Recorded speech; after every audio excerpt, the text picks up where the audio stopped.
Okay, it's 6:36. I think we're ready to bring the meeting to order.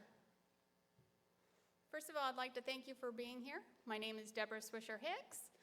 I'm the president of the Greater Pine Island Civic Association. Thank you for coming. We have AV this time and air conditioning, so we're very happy. I'm going to start by showing you the agenda for tonight.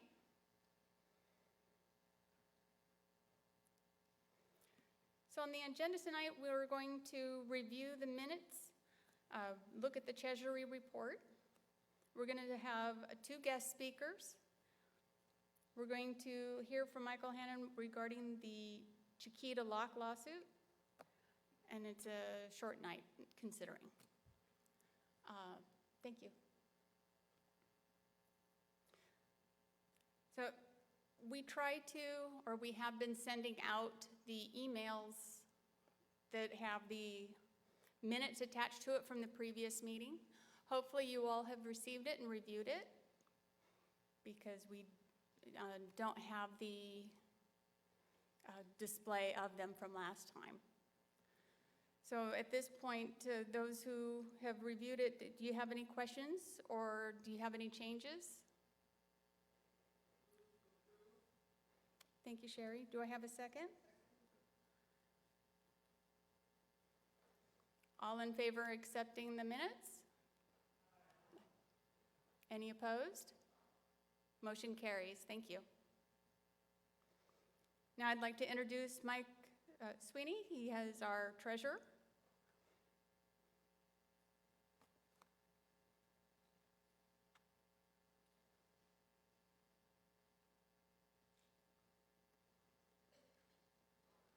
Turn this around here.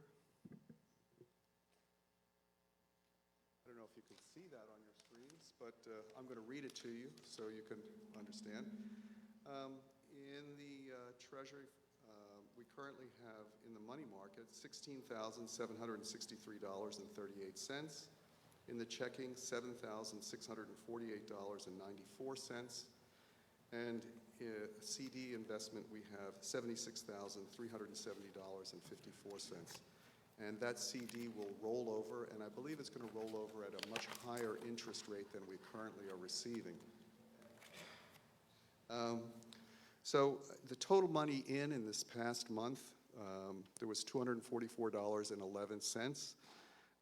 That was electronic membership, $134.11, and cash membership, people either bringing in cash or paying by check, $110. Total money out was $495. We had paid for the church for the month of March, for our meeting in March 8th, I believe, and that was $300. And as Deb mentioned, there wasn't any AC working at that time, nor was there AV. So the Methodist Church very generously said, look, this month we are not going to charge you anything. So this meeting is basically we're not paying for the rental of the church for this month. So I want to thank them personally. And we also had a bill of $195. That was legal fees, and that was for establishing our 401(c). Is that right, Scott? C4, 401(c)(4). Sorry. Okay. And so that was $195. So that was it. That was the treasurer's report. Do I have a motion to approve? Do we have any questions? Oh, do you have any questions first? Thank you. Do we have a motion? Motion. Thank you. Do I have a second? Thank you.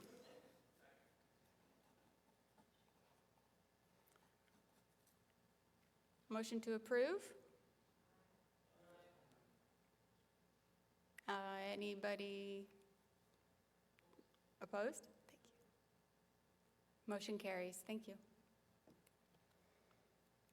Okay, our guest speakers. Tonight we have the new director of Lee County Parks and Recreation, Mac Young. He also brought Kathy Loomis and Lisa Weaver with him. And I would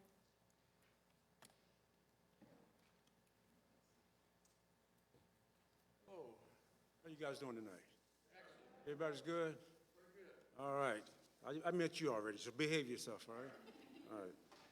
So I'm Mac Young with Lee County Parks and Recreation. I've been with the Lee County government for about almost 36 years now, over 35 years. Had different jobs, worked with Lee County Parks and Rec for 25 years, went over to Animal Services for 5 years, and went over to Fleet Management for 2 years. I'm back at Parks now. Lisa and Kathy can tell you all about themselves in a couple of minutes, but you know, we love parks. We want to do the right thing, so we got an email from Deborah about some questions that you guys may have. So we're going to read down the list, just try to give you guys an update about things that's going on out here. I know we had a chance to ride around a little bit, you know, prior to coming over. And it's good. You guys doing a lot of great work, so you know, keep up the great work out here. So one of the things that Deborah talked about was the parks. The tennis courts are closed still because of the damage that we see around here. Phillip Parks is open. The big ball field is open. The kayak luncheon, do you guys kayak? Any of you guys kayak? I guess the one lunch is open for you. You guys can do that. And the pier is still closed. So they're still doing a lot of assessments. Once we get the FEMA things are done, so it's been a lot of work dealing with FEMA and insurance companies. So once we get all that done, we'll try to get some of this stuff taken care of. It's just an update on that sort of thing. One of the other things that she wanted me to discuss with you guys, I think it was a question about a dog park that came up a while back. So FY year 26-27, they're going to do a design and permit to get the drawings all made up and everything. And FY, they want to have it done in year 27-28. It's going to have completed with enclosures, small dog and large dog areas, and bathrooms, amenities, and stuff like that. So once that comes about, we'll keep you guys posted with that, and we can come back and give another update about the dog park once that happens. It's going to be a small portion of Buttonwood Preserves in that area. Are you guys familiar with that, Buttonwood? St. James City, absolutely. It'll be in that area over there. So once we get more details about that, we can update you on that. All right.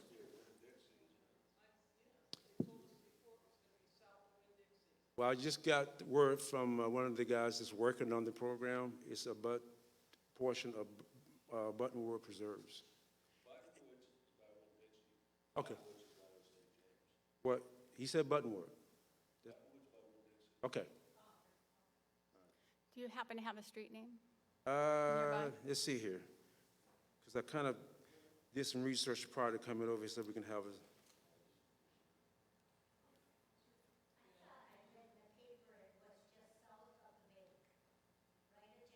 I'll tell you what we'll do. We'll confirm that. We'll go back and check into that and let you guys know. But this is information that I was given, so we'll check into it. Thank you. Sure.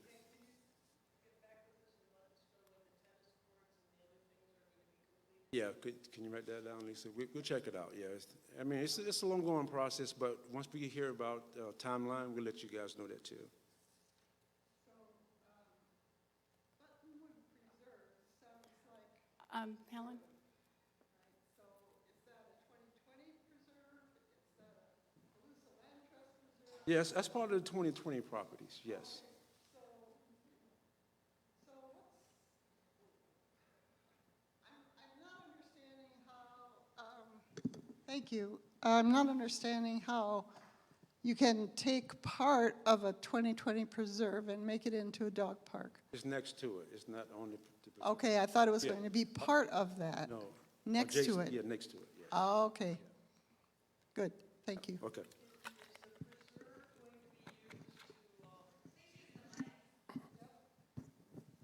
Is the preserve going to be used as a waste disposal location in future hurricanes? Well, that I don't have an answer for, but we can check into that to let you know. Because, you know, when these storms come about, and they have debris collected. They have to put it somewhere, so I can't answer that question right now. We can I ask. had heard the property where the dog park was also going to be with the waste from further hurricanes. I mean, and we can check into that. Potential, yeah, because. Okay, I'm sorry. Identified site as a potential, but it's not confirmed until we know what the magnitude of something is. Of course, at this time, we don't have an answer because we don't know until the next storm, essentially, until the next event. But it's listed and identified as a site. Just as of right now, it's a no, but it could always change. I don't know if that helps answer the question at all.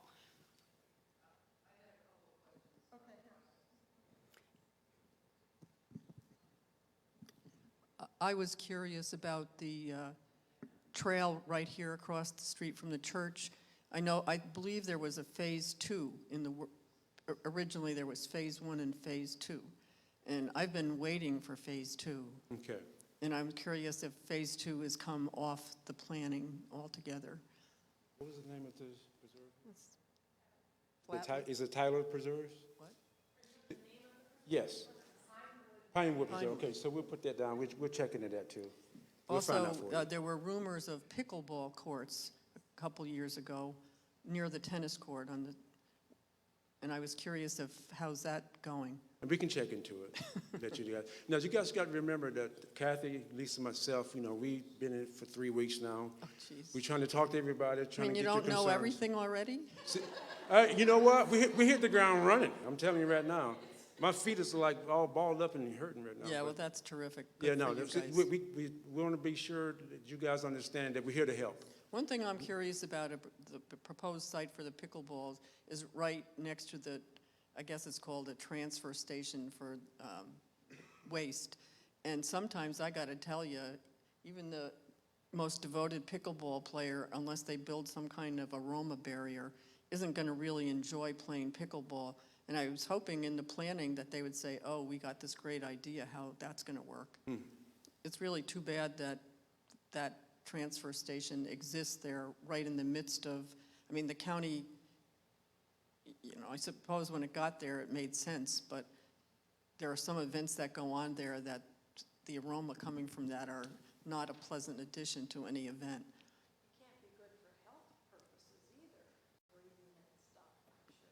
Yeah, and I don't know what would it take to, maybe when they get us all on a nice centralized sewage system out here, maybe they'll relocate all of that.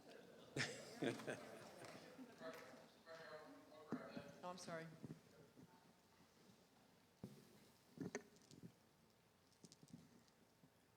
Aaron Beretta, Greater Pond Island Alliance. So the transfer station is no longer in effect. That is closed down. That was strictly temporary due to the storm. We have achieved our benefit at the 6-month mark. So 6 months after the storm, the county is no longer doing that transfer station. So right now, they're in the process of doing just simply remediation and restoring the ground and doing some environmental things to bring that back to where it should be. So that won't be a problem. Not debris. Okay. Yeah. So there's two kinds of waste. There's the waste that Aaron was talking about, which is the stuff that's dumped there, and that's being phased out. But this last person was talking about the smell of sewage, which emanates from that transfer station, and that's been happening for some years.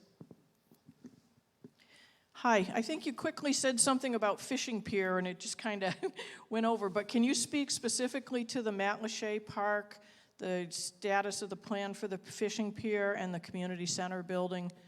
What I said was the pier is still closed. It's not open yet. Right, so is Right. there a plan? It looks like all the pilings look, I'm not an engineer, but hey, they look good, and can't we Right. just get some boards back on there and get it Yeah. open? It took years to get it there. Yeah, I'm sure they're working on it, and once we get, the word that they're gonna open it again, we'll be sure to let you guys know it's gonna be open again. But How right now, about it's still closed. how about the community center? Again? Yeah, it'll be a little bit Matlacha longer. Community Center, yeah. Yeah. People have been waiting for that for some time. Any word on how long that's going to take? Now, we don't have a word yet. Now, I mean, once we get this information, Yeah. from the, the people that are working on this, we can forward to you guys once we get it. We don't have it right now. Okay.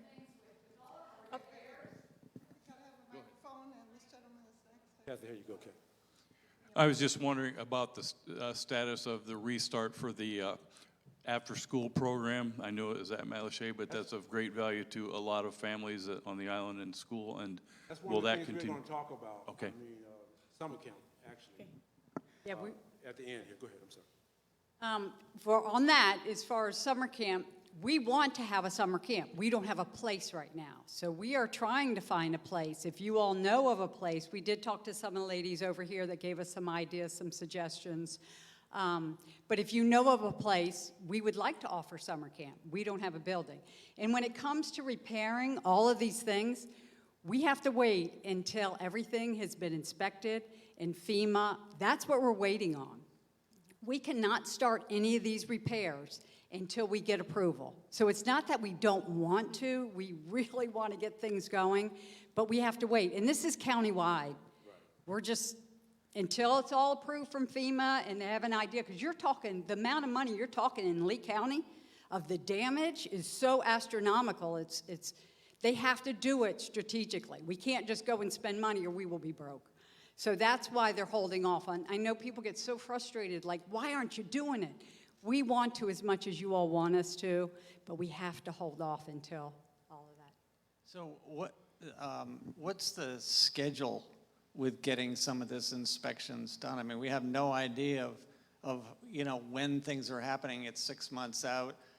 It's happening right now as we speak. They're doing inspections as we speak. It's just going to take a process. I mean, you're talking about every area, and it's, Lee County, out here where you guys are, Sanibel, Captiva, Fort Myers Beach. So it's a large area that they're still working on to get all this done. Well, it's going to take a little bit. Well, so we're concerned about our local post office in Pineland, and the post office is willing to get somebody in there and fix it right now. But it seems like the county isn't willing to let them do that. And it just seems to me like it could be, a lot of this stuff could be bypassed and simplified if the county would just sort of write off on it and say, okay, you go on in and do it, fix it, then we'll inspect it and make sure it's okay. But the way it's going, everybody's just standing in a line one behind another, and it's really slowing down the process. Fortunately, in the very beginning, we were having a heck of a time getting inspectors here from FEMA. Right now, we have 6 groups going out. So, I mean, we are having a lot of inspections. So it has gotten a lot quicker than it was in the beginning.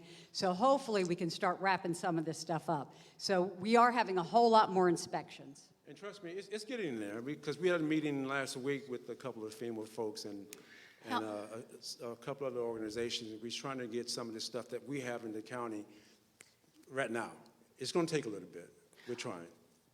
Helen, I'd like to actually hold on the rest of the questions until Mr. Young has had the ability to finish his presentation, please. Thank you. We talked about the dog park, and also, I guess we're going to talk about a couple of the preserves that we have too, the 2020 properties. Galt Preserve is partially open.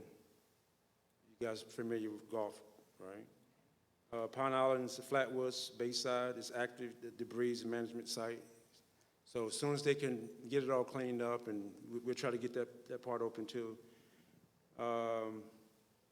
634 acres of exotic treatment in 2022 cost a lot of money to do that.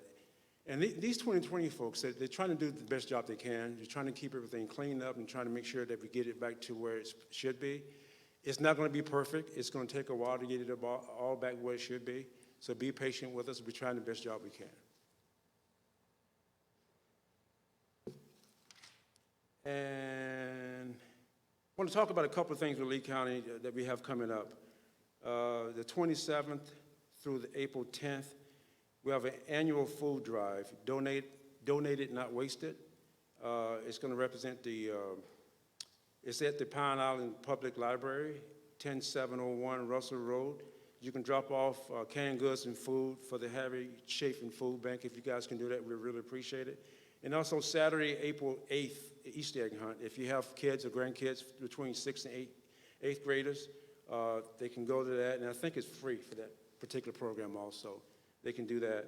And then Kathy talked about the summer camp program that we're trying to get off the ground. If you have any place that you have available for the summer camp, let us know, and we'll reach out to them and try to get it started. Yeah.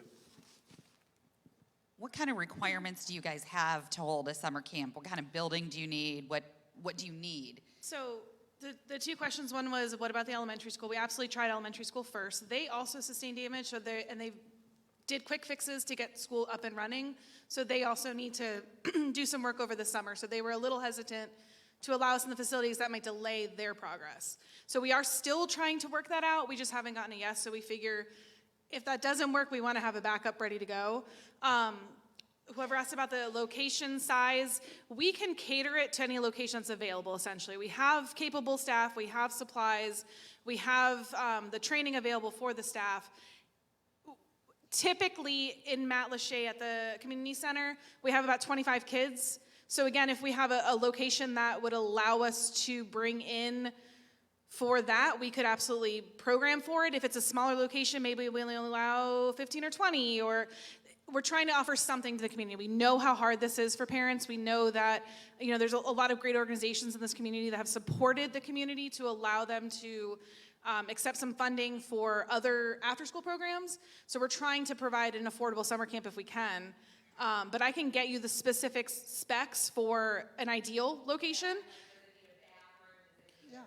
Oh, for sure. Yeah, we can get you the specifics if you'd like of what we're looking for. In the past, at other types of organizations I've been affiliated with, we worked out of churches, we've worked out of obviously schools, but anything that has just an open space. I mean, you see the community center. An open floor plan we can make it work. But one thing I do want to mention is that when you guys are all done, we will be up here. I've been taking notes, but if you want a specific question answered, I'd be happy to take your information and get you that answer. Additionally, the questions you guys have been asking, I'll email these answers back, and that way she can kind of put them out to the group as a whole with our contact information. Like Max said, we're hitting the ground running. We know how frustrating it is when we say we don't have an answer yet, but we will get you the answers as quickly as we can. You guys have done a phenomenal job in repairing your community. We want to do this with you, and we want to get it up and running for you. So it's just really important that if there's questions out there that we don't have the answers to yet, please ask us. We will get you an answer. We want to try to do this as quickly as possible. The other piece of the FEMA inspections I just wanted to mention was, as Kathy said, there's 6 crews out now. Based on our meeting last week, there has been more progress in inspections in the last 60 days than in the first 3 months. So where we were waiting, we're finally going, and they're out there every single day at multiple sites getting them inspected, not just at parks, but countywide. A lot of that has come from, our county administration has been working hard and lobbying hard in Tallahassee and then also in DC to try to get them to understand we need more help. We can't just sit by and wait, and we're trying. So we're working on the back end where you don't see that out in the public, but we're working hard to try to get this going because we know how frustrating it is. I mean, again, you're doing your best at your homes to try to get those livable and working on that, and then you just want to go enjoy parks and go enjoy the facilities and go live your life, and we are working on it. We're trying. But if you guys have questions, please, we're here to take notes so that we can get you actual answers. Okay. Oh, yeah. Okay, well, we want to do as quickly as possible for you. Have you thought about the St. James City Civic Association as a day campsite? There was somebody tonight that gave us that as an option, so I took down the information to reach out to them. That obviously would be a great location, but we just, as of tonight, found out about it. So yes, I'm going to look into that tomorrow. I was wondering how long after a FEMA inspection is done, and there has been a FEMA inspection done on the post office, what's the expected time to actually get things going? I'll tell you what we'll do. We'll put the post office down, and we can check on the post office status for you. Because that's a little different. That's the Pineland Post Office. And then she has an answer on The the back. Pineland Post Yep. Office. So the St. James City Civic Association is in disrepair. It was utilized as an emergency temporary establishment during the recovery, the first phase. It is now needing to be repaired itself. It has sustained damage and is not suitable for children. Okay. As far as the post office in Pineland, that post office is not owned by the government. The land is privately held. It is up to the landowner to decide whether or not they're going to allow the contractor himself to perform the work. So that is also not up to Lee County. It is.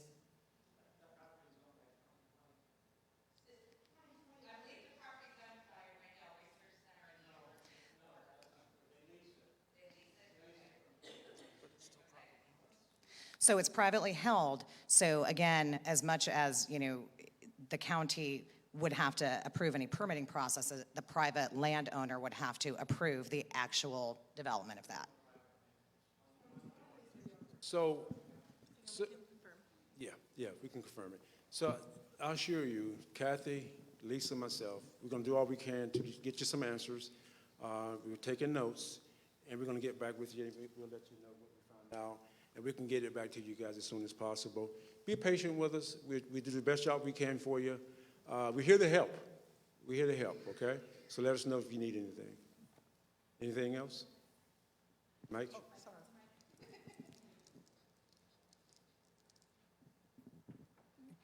sorry. It sounds like you're going to get a lot of money for working on repairing the community park in Matlacha.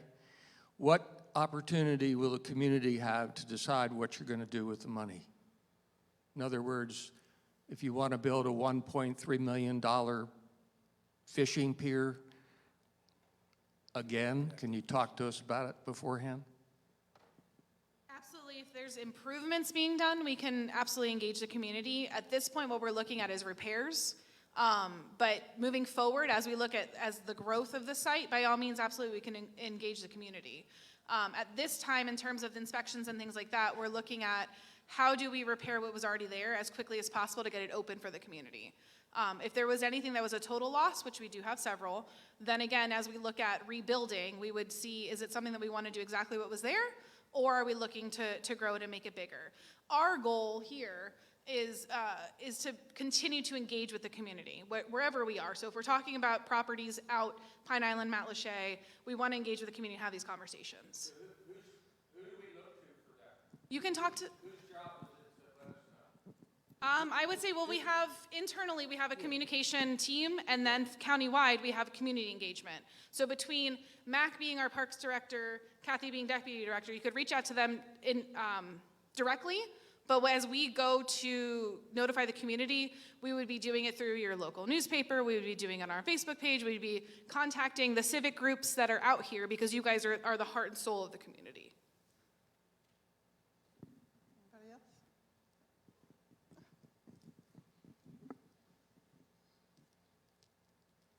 Yeah, if I can just add to that. So there's been about $1.5 billion given to Lee County in terms of community block grants. Part of that is definitely coming to Pine Island, and what was just said is absolutely specific. It's through community organizations like the Greater Pine Island Civic Association, through the Matlacha Civic Association, through the Greater Pine Island Alliance, which is long-term recovery group.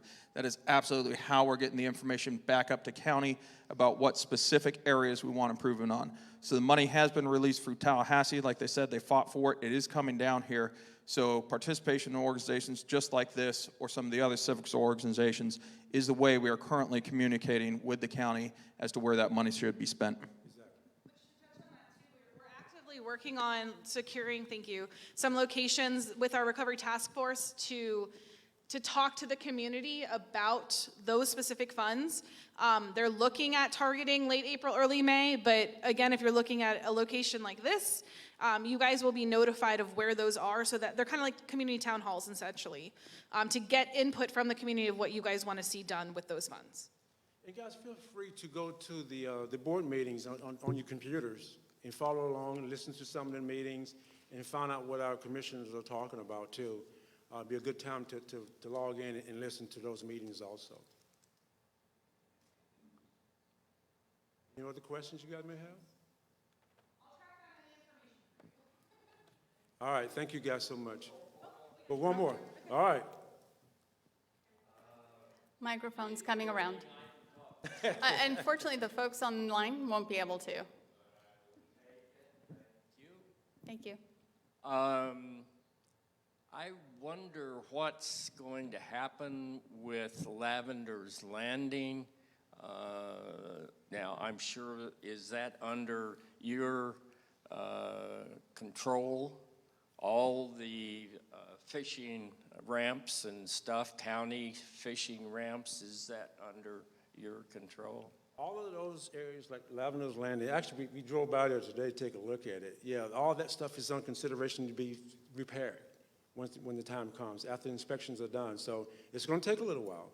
So all that's in the plans to be able to repair those locations, yes. Is that part of the,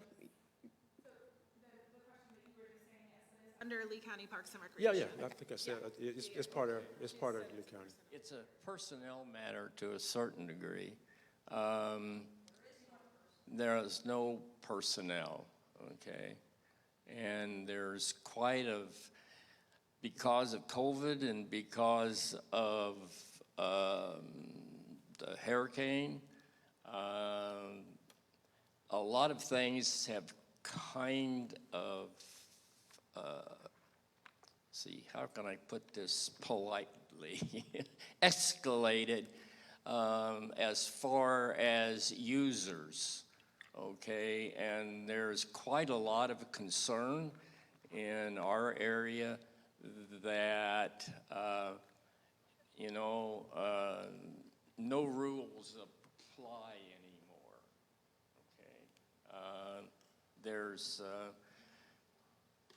So who should we talk to and who should we present some of our concerns to?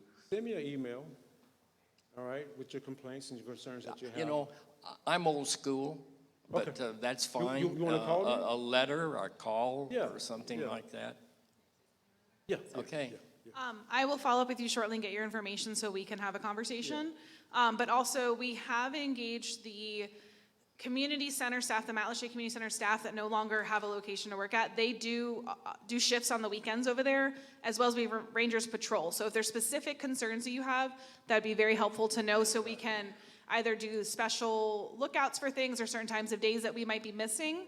But certainly, once we're done, I'm just going to come sit next to you and get your name and information. Right okay? now, they've destroyed, because of the heavier boats and things, they've destroyed half of the narrow right now, okay? Yeah, So, we appreciate that information because things like that we need to know about so we can take care of it. okay. Absolutely.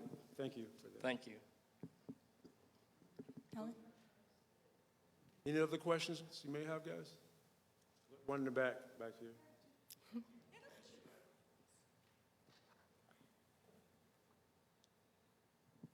Hi, I just want to say thank you for all of your work, and I'm sure it's taking a while. I just had a suggestion. Would you consider reaching out to the Randall Research Center to see if that's a summer camp location? They actually have a really big educational center in there, bathrooms. They have AC, and they have like training rooms, and that might be a Thank you great so much. suggestion. We'll write that down and check it out. Okay, Yes. thanks. Thank you so much. All right, any more questions, guys? All right, thank you so much. We appreciate it. Thank you.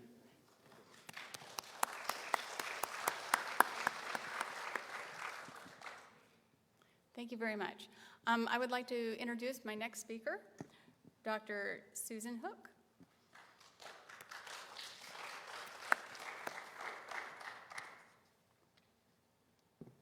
I don't know anything about parks, so I can't answer any of those questions.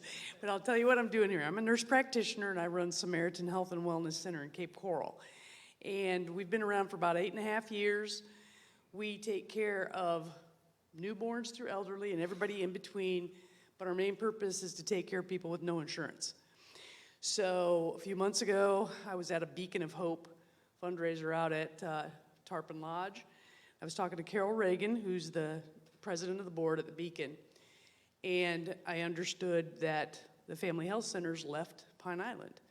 So Samaritan is going to start a little clinic at the Beacon of Hope for people without insurance. It's going to be very, very affordable. We are a nonprofit organization. We're faith-based, Christ-centered, but everybody is welcome. It doesn't matter faith or spiritual belief or walk of life, lifestyle, it doesn't matter. We just want to take care of people. So there are 4 nurse practitioners and 3 mental health counselors at our practice, and I'm going to be the one coming out here to the Beacon. In fact, tomorrow's my first day. I have 2 patients on my schedule.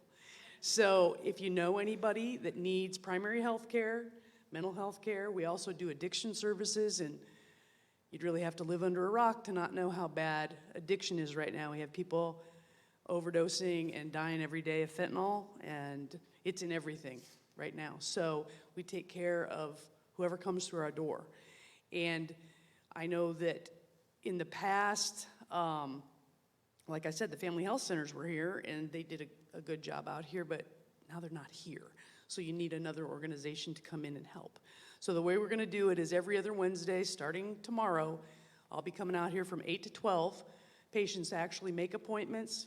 They're on my schedule. They're Samaritan Health and Wellness Center patients. So they have a healthcare provider. If more people come, we'll get more days out here. So if you know anybody, I don't care how old, doesn't matter, send them over to the Beacon to get an appointment. We have Quest Diagnostics, who does our lab work. They gave our patients very low prices. I can do any kind of lab you want to, if you want to check anything, obviously diabetes, heart disease, cholesterol, all those kind of things for a very minuscule amount. Radiology Regional helps our patients with low cost, so I can order MRIs, CT scans, all of that stuff, and they discount for our patients and allow 3 equal payments instead of 1 big upfront payment. So that really helps people that don't have insurance. Currently at Samaritan, we take care of people all over Southwest Florida. There's no residency requirement. We don't ask people for proof of income or any of that. It's small flat fee for service, and if patients can't afford the small fee, then we work something out financially. We have a fund called the 2 Silver Coins Fund. So if a patient says, this is how much I make, and they qualify for the fund, they can get 4 visits at $10 each. Okay, so we really want to help, and anybody that you know that lives out here, this is going to be the new little Samaritan on the island. Yes? Well, since I'll be the only one coming out here right now and I don't speak Spanish, so no, but there are some interpreters at the Beacon, I understand, that have said that they would help. Yeah, and it's, you know, I would love to be bilingual, but it's kind of late in life for me, but at some point. But yeah, and the more patients we have, I might be able to garner. We write grants. Half of our budget at Samaritan is the small amount that our patients pay for service, and the other half comes from grants and foundations and individual donations, all those kind of things. But for 8.5 years, God's been providing what we need to keep going.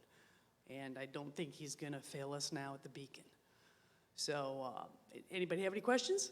Yes? I would suggest putting some flyers at the elementary school about it. Yes, we are just now trying to start marketing. There was a small article in the Pine Island Eagle about the little clinic, and this is part of the marketing tonight is coming out to talk to you. I'll talk to anybody.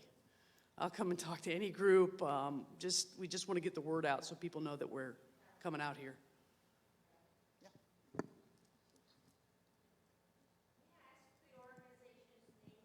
Samaritan Health and Wellness Center. Samaritan Health and Wellness Center. And I look around and I see that a lot of you are with a bunch of the different organizations on this island. Should you all have any extra funds, I personally have been involved with Samaritan on a personal level, as well as some of the fundraising efforts. It's an amazing organization. It is such a blessing that she is coming out to this community. There are so many underinsured, underrepresented people out here. If there's any way that you could help give back to Samaritan, I strongly encourage you to do so, because Dr. Hook has done a phenomenal job reaching out to this community, and we want to make sure that that is supported in perpetuity. Thank you. And, you know, when we look at healthcare, Florida's we're, I think, 41st in the nation on access to healthcare. We have a huge population of uninsured people. We have approximately between 9,000 and 10,000 unduplicated patients just coming to Samaritan.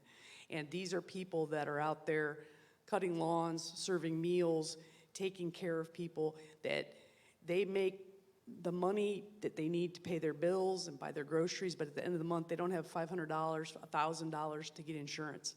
And then we have some people that have insurance, but it's a $10,000, $15,000 deductible. So you're not gonna get a lot for that, except if you go to the ER. We wanna keep people out of the ER. I prescribe, or all of us that are prescribers, we prescribe very affordable medications. We use patient assistance programs through big companies like Sanofi. We can get free insulin for our patients, you know, based on the patient assistance programs. With our addiction services, people come to us that are really struggling mentally, physically, and spiritually. And we just want people to feel at peace and comfortable, not judged, and a place where they feel very loved and we know their name. You know, that's what family practice is. Yes, ma'am. I brought a few brochures, thanks to my husband reminding me, because I always forget that stuff. Is your organization related to Samaritan's Purse? No, everybody No? thinks that. There's quite a few little organizations and clinics and big organizations named Samaritan, but we're the only Samaritan Health and Wellness Center. So let us know if you need anything, but tomorrow I'll be out there, and then every other Wednesday until we start getting more patients, and then we'll add days. And thank you for the opportunity to talk tonight. Oh, yes. Should people call the Beacon Yes, for thank you. appointments? The Yes. number is 283-5123. Okay, yes, call the Beacon, and then the Beacon will get me the information for the new patients. Okay? Thank you very much. Thank you. Okay, the next speaker that we have is going to be Michael Hannon. He's requesting participation in the Chiquita Lock lawsuit. He will be speaking about what's happening with that.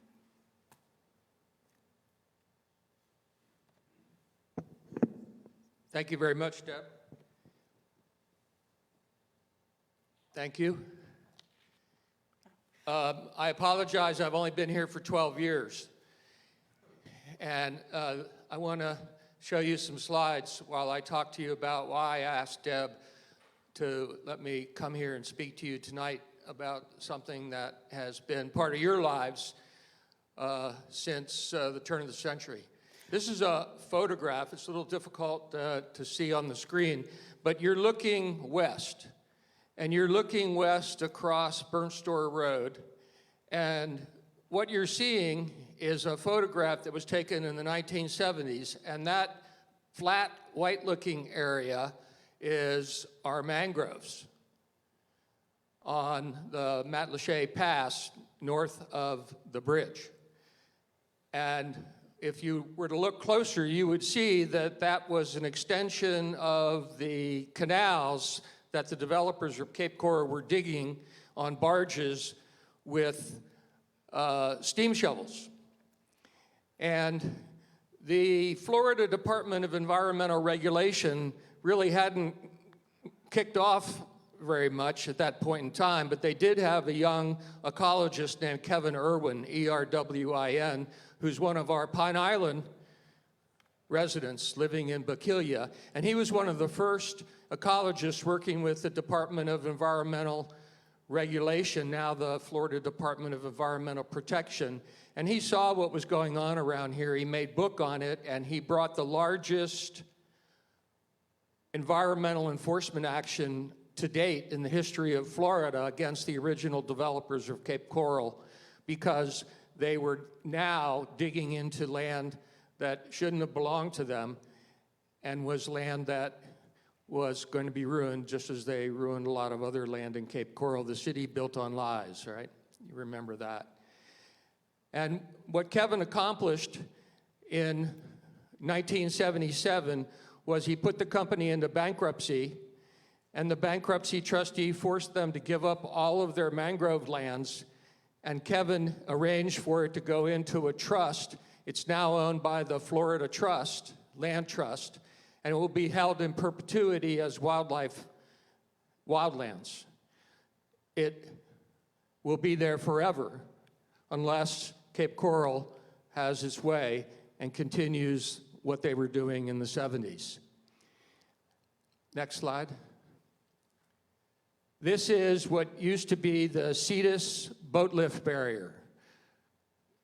Many of you recall in the early years of this century, there was a boat lift barrier there, and the purpose of the boat lift barrier was to create a stopper in one of the two bottoms of the bathtub. The bathtub is the 400 miles of canals in Cape Coral, more canals than Venice.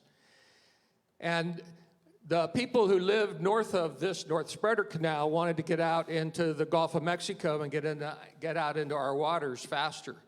So after a long series of very interesting legal activities where Greater Pine Island Civic Association was at the center of legal efforts to keep the Cetus boat lift barrier, the politicians just basically said, no, we don't want it, take it out.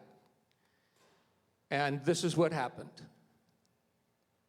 Next slide, please. Now, next one. I'm afraid you don't have them in the same order that I did.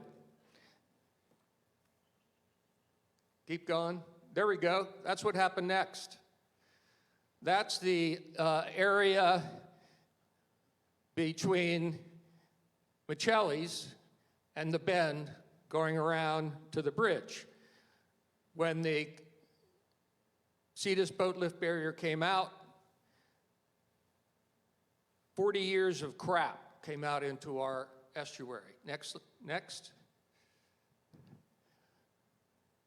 Including seagrass that was torn up from the bottom. Next. And the consequence today is that the mangroves along the North Spreader are dying. If you ride your boat up the North Spreader, you'll look across and you'll see what to you doesn't look good at all because you've been here for a while. But all the people that are buying houses on the other side, they think it looks magnificent. This is a wonderful vista for them, but those mangroves are dying because the Cetus boat lift barrier is no longer there. And the water in the Matlacha Pass is dead, and the fishingest bridge in the world is no longer the fishingest bridge in the world. And when I moved into my house 10 years ago, I could see a coin at the bottom of my canal. I couldn't necessarily tell you whether it was heads or tails, but I could see the coin, and now I can't see the bottom of my canal. The amberjack came through, a few of them came through. You all know, because you're suffering the same detriment to the water around here. Matlacha Pass used to produce the most oysters of any oyster harvesting area in the Gulf of Mexico, and the oysters were harvested at the harvesting plant next to what is Hooked today, Hooked in Matlacha. Next. So this is the Chiquita Boat Lock. It's located just down from Rum Runners. I think Rum Runners is still running as Rum Runners. And if you look across the way, look at the mangroves there. They're just fantastic.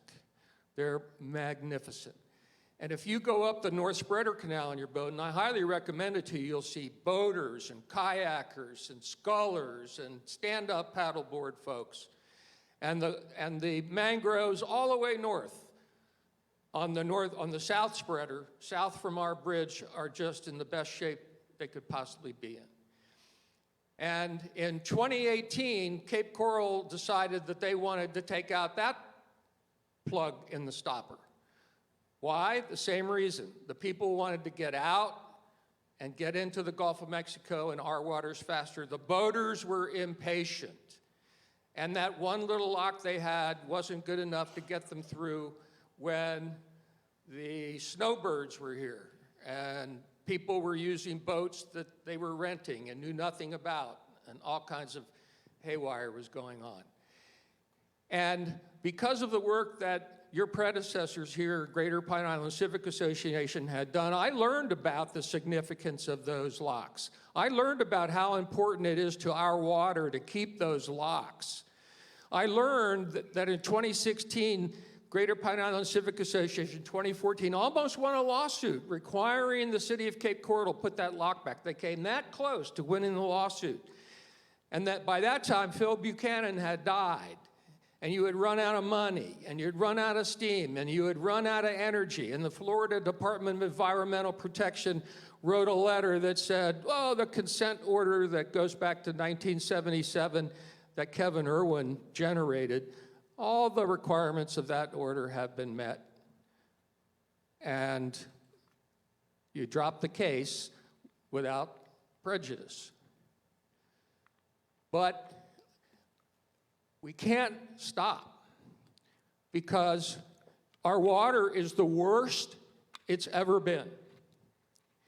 And they have decided to try to remove the boat lock again, even though we defeated it in 2019 and 2020. And very soon we'll be putting the literature up on the Matlacha Civic.org webpage so you can study it. The whole reason that they wanted to remove this lock is for people to not have to wait in January, February, and March to get through the lock. And they risked the destruction of the mangroves just like they died on the North Spreader. They risked sending pollutants into the Caloosahatchee River and on down the river to Sanibel Captiva. They risked all of that because there was no evidence that that wasn't going to happen. In fact, the evidence was the opposite. The evidence was if you remove that lock, 36,000 tons of nitrogen would be added to the Caloosahatchee River annually. And their answer to that was, oh, it doesn't really matter because the water, the nitrogen in the water is already leaking through the mangroves.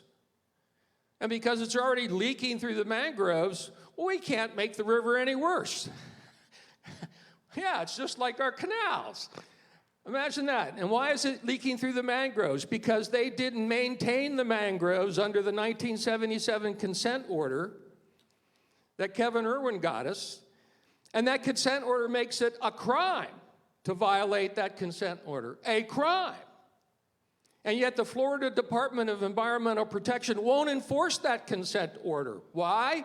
Because the realtors on the South Spreader are promising people you'll be able to take your boat out into the Gulf of Mexico. Well, guess what? If your boat is too big, it ain't getting out into the Gulf of Mexico if they take the Chiquita boat lock down because the water level's going to go down. And you know the marina there is going to lose 26% of its moorage of boats that can't be moored in 4 feet of water or less. But more importantly, if the other stopper comes out of the bathtub, all the crap in Cape Coral will continue to come out into our waters, worse than it does now. The mangroves will be gone. And how many of you lived through the hurricane and still have your house because the mangroves protected you from the hurricane? There are plenty of people like that, I assure you, including the people in South Cape Coral and in Northwest Cape Coral. So we won in 2020. And the petitioners in that case were Little Matlacha Civic Association, myself, and 6 other folks, including some brave individuals from St. James City, Bokeelia, and Cape Coral. And we still won. Why did we win? Because John Cassani of Calusa Waterkeepers, who is now John Cassani, Calusa Waterkeeper Emeritus, and a water scientist, offered his expertise to testify against the removal of the Chiquita boat lock. And why did we win? Kevin Irwin, expert ecologist, testified and was the principal expert upon which the judge made her determination. And because I was so pissed off that I volunteered my services for nothing. I'm a lawyer, but I'm not a Florida lawyer. I don't know what that means. Is that good or bad? I'm from Washington. I'm here to help you. But I was able to be what's called a qualified representative. One of the lawyers on the other side enjoyed calling me a queer. I don't know why, but I was able to do that. And then when we got into the nitty-gritty, I hired a real Florida lawyer who could back me up on it, and he was just wonderful. And we beat him. and they were angry. And they went out and got another law firm to study this again. Cape Coral has probably spent $5 million to try to get rid of this lock. When in 2003, maybe I have the next slide in order, let's see. There we go. In 2003, they commissioned a study to see if they could put in a dual boat lock. It would increase the speed 500%. And if you taught the lockmaster English and taught him how to put more than one boat in the lock, it would probably increase it 1,000%. They didn't do it. In 2006, they did the same thing. They got another study. They didn't do it. Because why? They don't care about the water so long as it floats your boat. Now, I'm here to ask you and ask your board of directors to join us again, just as you did before Matlacha ever got involved in these things, before we took up the reins to protect our water, and to join us both as a petitioner and to join us with financial support. And here's why. Now we can go to some of the others here. We have the consent order. We have, next, we have the Matlacha Pass. The first time around, the city pretended there was no such thing as the Matlacha Pass. The Matlacha Pass is a protected water by statute of the state of Florida. It's special protection, and they ignored it. They pretended it wasn't there, and the judge said, wait a minute, you've got pollutants going out in a Matlacha Pass. We can't have that. And they have the same problem with this time. Next, we have Mr., I don't have my, Urban. That's Mr. Irwin. I know you can't read it, but it's the first page of about a 25-page CV. He is one of the foremost ecologists in wetland restoration in the world, and he lives in Boquilla. The next,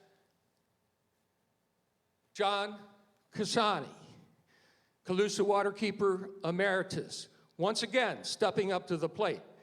And because he's not on the water quite as much, he's bothering me more and more with all of the ideas that he's getting as he looks through the application and explains why it's bogus.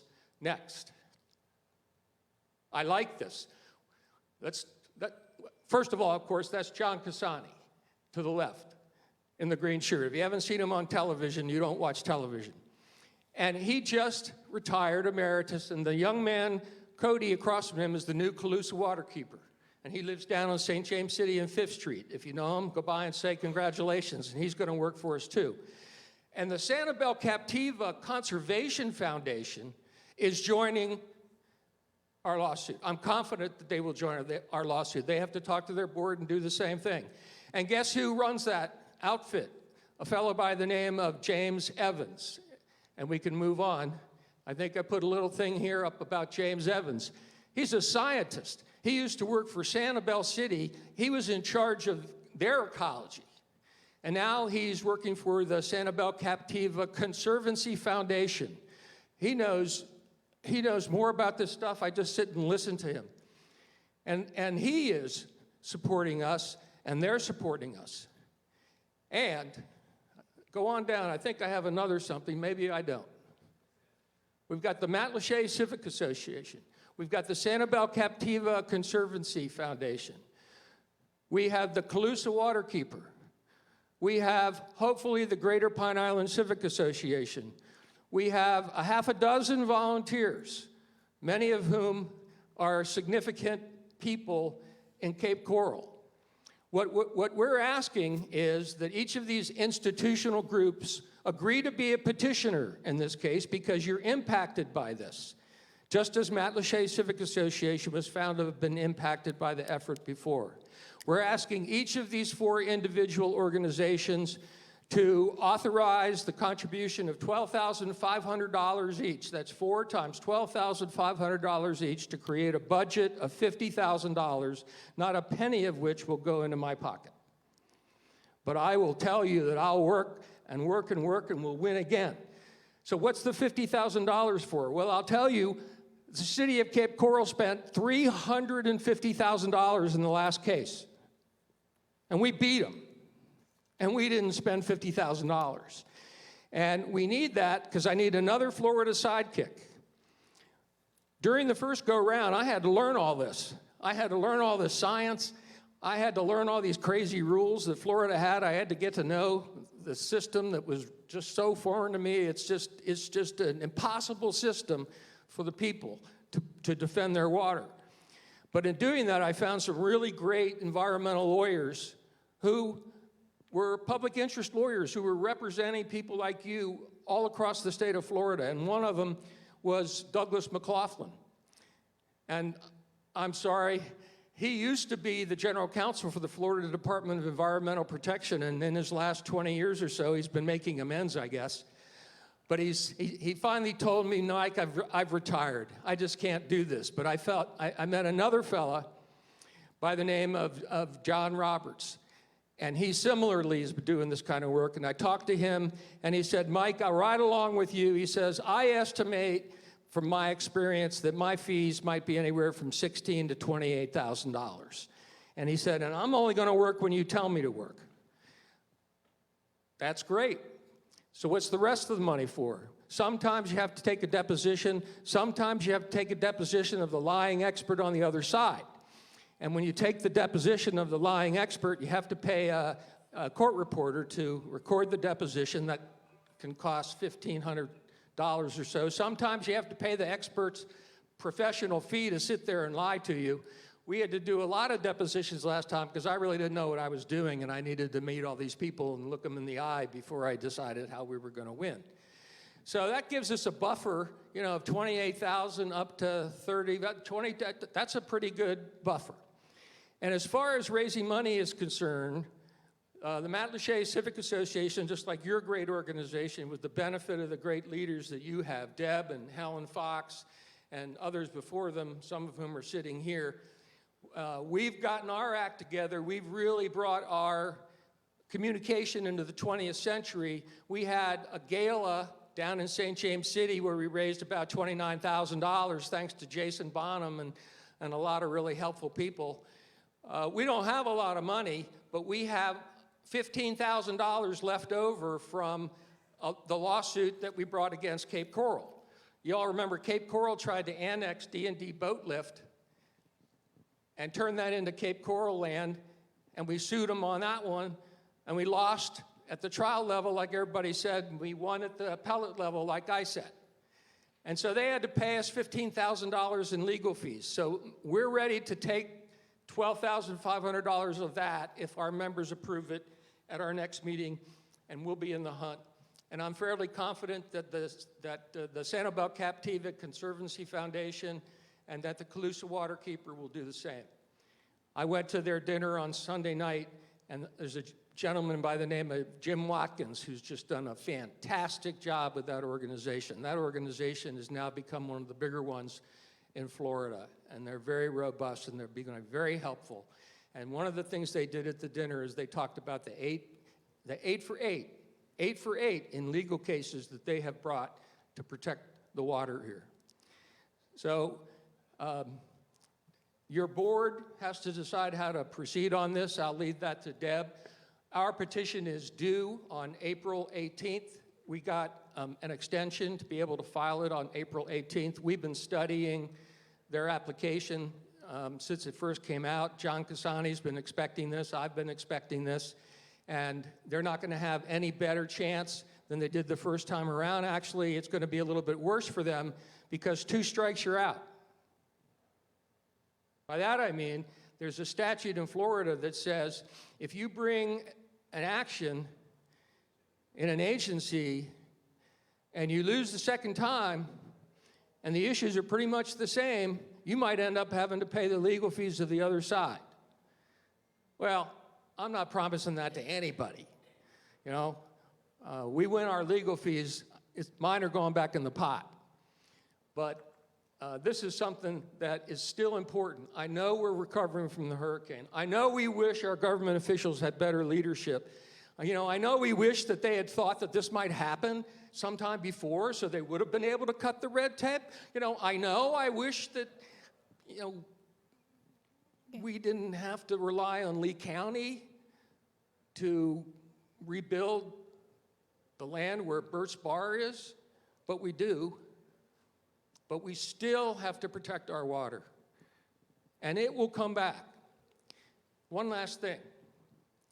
Kevin Irvin is willing to show Cape Coral that there is federal money now that they can apply for to study the opportunity to build 2 modern high-speed boat locks, one on the Cetus, one on the Caloosahatchee where the Chiquita is.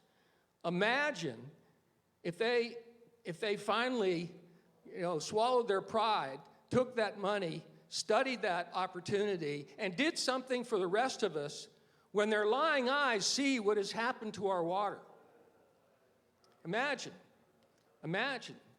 And the people who live on those back canals in Cape Coral in the wintertime, in the summertime, when the water isn't backed up, they won't have to be suffering from the smell and the degradation and the pollutants that many of them have to live with. On our website, matlachacivic.org, there's a button that says, get our newsletter. Go there, click on that button, put in your information, you'll get our newsletter. You don't have to be a member, you can be a member, but we'll send you the newsletter anyway. Our most recent one went out, you know, this weekend, and we're talking about a lot of other things, like the failure of Lee County to find funding from all these federal agencies that are going to help us improve our historic district, help us improve our community park, help us protect our water, help us get a sewer. Okay. Thank you for having me, Deb. I know I went over. Thank you, Mike. If you could hold on to the microphone, because I'd like to see if anyone in the audience has any questions for Mike regarding his request. Have you approached Lee County Commission to see if they join this suit? The Lee County Commissioners? No. No. Happy to have somebody try that, but okay. Yeah. Well, Kevin Ruane has pledged to help Pine Island specifically, Greater Pine Island, after the hurricane and develop and clean our waters. So he would be the person that I would go to. Well, we're inviting him to our next meeting, which is going to be Monday, April 17th at Blue Dot. And you're all welcome. We have a lot of questions. Thank you, guys. Mike, I have a question. We've had this legal case before, and so you think this will stop it? Or how many times are we going to go back to the court with this? The answer to that question is, when I went to the Colusa Waterkeeper dinner on Sunday, I couldn't believe how many people were there. The organization had grown significantly, thanks to Jim Watkins, and a lot of their members are lawyers, and a lot of their members are attorneys with what's called the American College of Environmental Law Attorneys. That's an invitation-only group. That's a very elite group.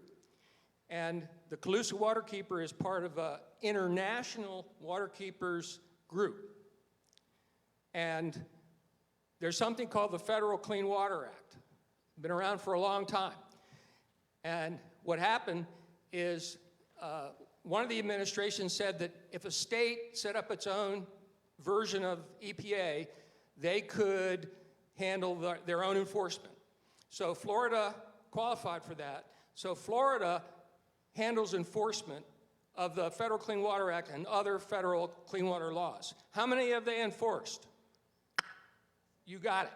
However, a lawyer and a party aggrieved by pollutants coming out of Cape Coral can sue Cape Coral under the Federal Clean Water Act, and that is a fee-shifting statute. In other words, if the lawyer wins for the people who are aggrieved, the lawyer gets his or her attorney's fees plus all the expert fees paid, and you know there are lawyers out there who will do a good case without charging you, or charging you a little bit. And in my humble opinion, there has been a slam dunk clean water lawsuit that anyone who wants to can bring it against Cape Coral once they get educated by our experts. So I'm hoping that my relationship now with Calusa Waterkeepers is going to result in me going to the litigation committee for the National Waterkeeper and finding a law firm to come down here and make them pay. Because there's a lot of damage they've done.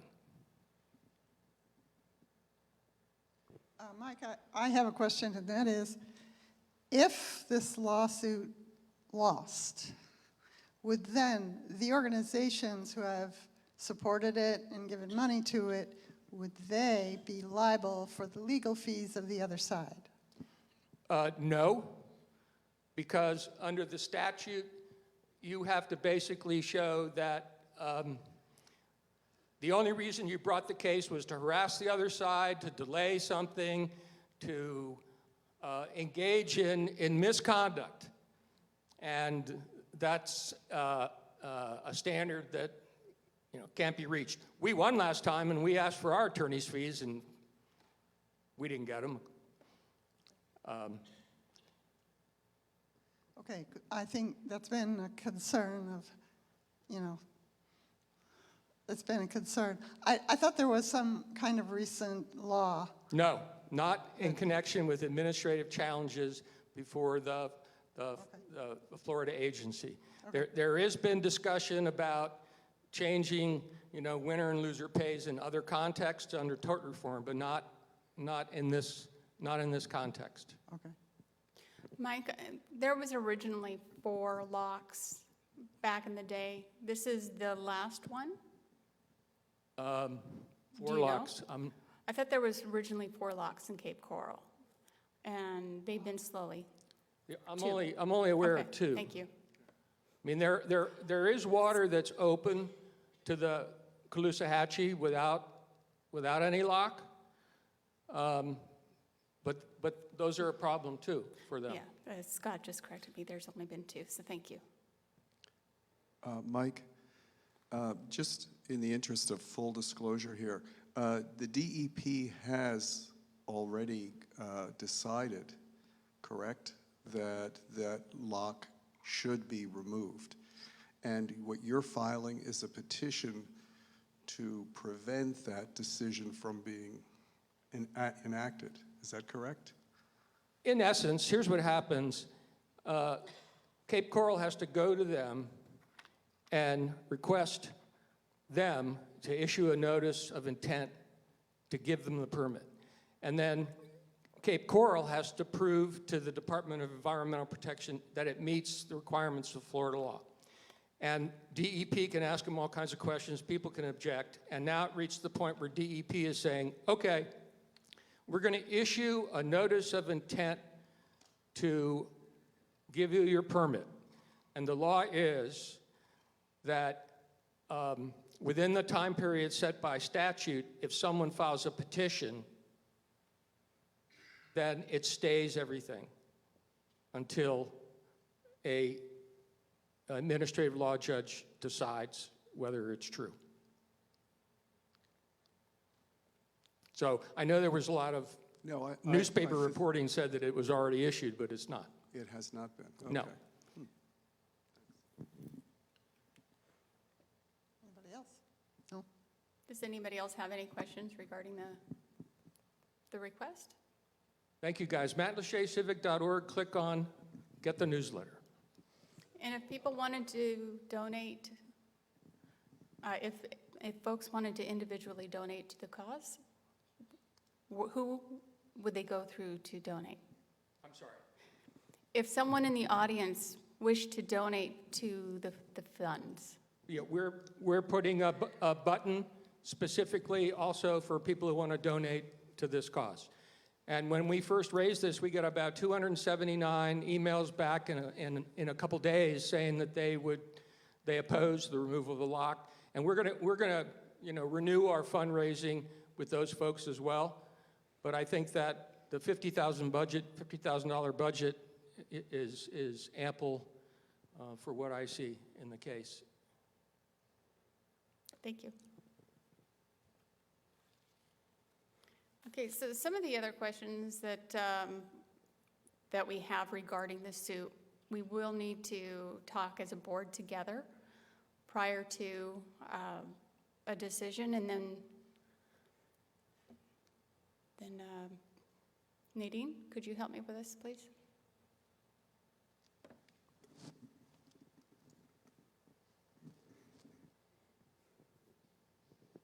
So according to, I'm sorry, I'm the vice president of the Civic Association. I'm Nadine Slimak. According to our bylaws, our board has to discuss this and agree to bring it to you if we're going to spend anything over $1,000. We only got Mike's written request yesterday or the day before. Yeah, 2 days ago. So we haven't had enough time to talk about it as a board. What we're gonna do is set a meeting among the board, and then what I'd like to do tonight is make a motion for a special meeting of all of our members, so we would come back in 7 days or so and bring it to you for an actual vote. Again, we can't incur $12,000 of our money, and I think you all saw the treasurer report earlier. We don't have, you know, a big kitty that we can pull from. So we want to discuss it, figure out if we can come up with some solutions for fundraising, and then bring it back to the members for a vote, and hopefully have more of our membership here to weigh in on it. So that's my motion. I'm going to go, I'll go look at the sign-in sheets and make sure we're good. No, we need a quorum of at least 20 people before we can hold a vote at that special meeting, and then, of course, it's a straight majority. Right. Attending, yes. Thank you. So I think I need a second to my motion, and then it can carry, assuming it does. Okay. Thank you. So those, yeah, any objections? All in favor? Thank you. Motion carries. All right. Well, I would thank you all for coming and tonight and. Oh, thank you, Nadine. Motion to adjourn. Thank you. All approved? All right. Thank you very much for coming. And our next meeting, I forgot to write it down. We'll send out announcements over the emails. If you don't receive our email announcements, please let us know, and we will add you.